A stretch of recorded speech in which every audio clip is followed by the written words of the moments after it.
Let's welcome Mr. David Holtz, the founder of one of the most popular AI tools, Midjourney. Hello, David. Hey, brother. You know, Midjourney is highly popular at the moment, and I am a daily user. Take a look at my AI persona here. It is shaped using Midjourney. Well, I appreciate your liking. Okay, first question. I want to ask you, why is it called Midjourney? Actually, the name originates from Chinese culture. I think ancient Chinese literature has some very beautiful, deep reflections on human history. The name Midjourney actually comes from my favorite Chinese Taoist book, Zhuangzi. I like this word because I think people often feel lost about the past and confused about the future. But what's most important is the present. And we're all in the middle of our journey, hence the mid-journey. Ah, I see. As far as I know, you're a serial entrepreneur. So why did you choose to start the Midjourney project? I believe the world will need a lot of new things, and we need infrastructure to build these new things. One of the goals of Midjourney is to build a new human infrastructure, one that allows people to fully unleash their imaginations. We need to somehow create a more imaginative world. Why do you think imagination is so important? I think one of the biggest risks in the world is the collapse of belief. Our belief in ourselves, our belief in the future. Imagination is an important pillar that our world needs. I think part of the reason is the lack of imagination. Lack of imagination about what we can become and what the future can become. So, I believe imagination is an important pillar that our world needs. Indeed. Before Midjourney, I could never imagine that I could design so many beautiful product styles. I believe that placing users in an imaginative environment can change their beliefs about themselves and what they can do. If you throw users into a community environment with all sorts of strangers, they get inspired, and this changes their beliefs about what they can achieve. That's why Midjourney chose to integrate into the form of the Discord community. Yes, but that's not the only reason.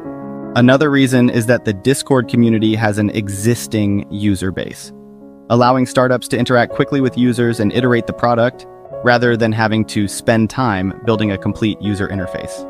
I don't want to design a complete experience out of thin air without much user feedback. The point is to avoid exploring user needs with overly intense personal biases, as this could likely prevent you from seeing the true nature of things. That's right. I believe the most important part of developing a product is to discover the essence of things openly. By the way, people are also curious about Midjourney's team.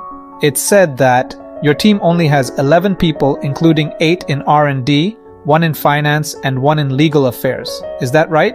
Well, that was true a few months ago, and we now have over 20 people. Do you think this is a typical paradigm for startups in the AI era? I think so. With the ever-improving infrastructure of computing power, large models, and powerful AI tools, startup teams can definitely hit the road light. Midjourney, with just 11 people, achieved a revenue of $100 million, and that too without any financing. Do you think the new generation of startups is becoming less reliant on capital? Here's the thing. If you feel you no longer need funding, you can choose to do so. But if you feel you need it, then you still need to raise. I don't need venture capital because people actually know who I am.